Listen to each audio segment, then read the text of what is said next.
পরমারাধ্য শ্রী শ্রী বাবামণির রাতুল চরণে প্রণাম জানিয়ে এবং আমার সমস্ত গুরুভ্রাতা ও গুরুভগিনীদের প্রতি সশ্রদ্ধ জয়গুরু সম্ভাষণ জানিয়ে আজকের পাঠ শুরু করছি। ওম অখণ্ড সংহিতা বা অখণ্ড মণ্ডলেশ্বর শ্রী শ্রী স্বামী স্বরূপানন্দ পরমহংসদেবের উপদেশবাণী দশম খণ্ড। জননী জঠরে গর্ভশয়নে প্রণব গীতি।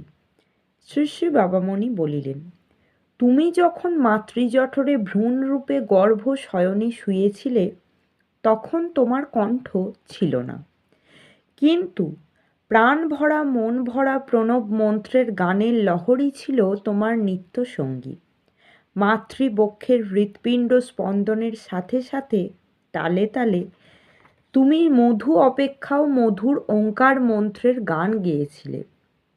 সেই গানের সুর, সেই গানের তাল, সেই গানের প্রাণ মাতানো অনুভূতি তোমাকে একটি ক্ষুদ্র জীবাণু থেকে পূর্ণাবয়ব শিশুতে পরিণত করে এই সুন্দর ধরনীর স্নেহময় বুকে নিক্ষেপ করেছে।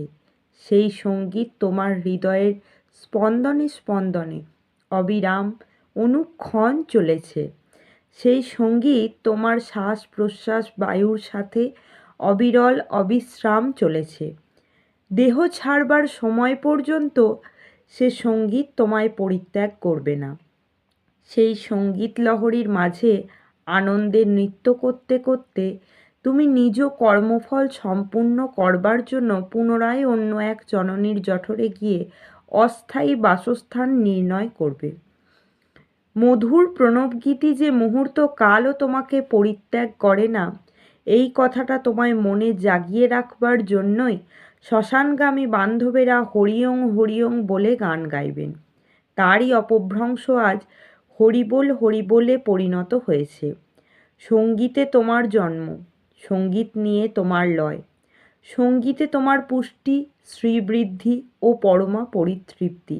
এমন জিনিসকে স্বর্গীয় বস্তু বলবো না?